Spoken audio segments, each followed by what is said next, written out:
Are you ready for this simple and fun treat? Go get yourself some strawberries, clean them and dry them. Then grab yourself some chocolate chips to melt. I use semi-sweet.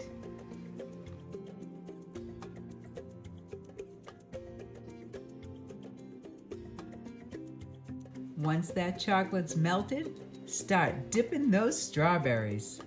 I lay them out on parchment paper.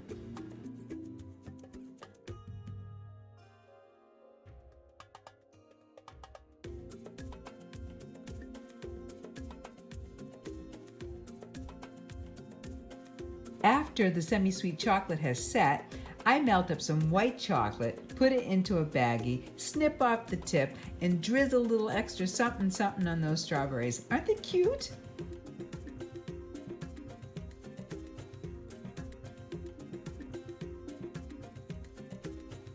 Well, there you have it. How easy was that? You can make them as simple or as elaborate as you'd like.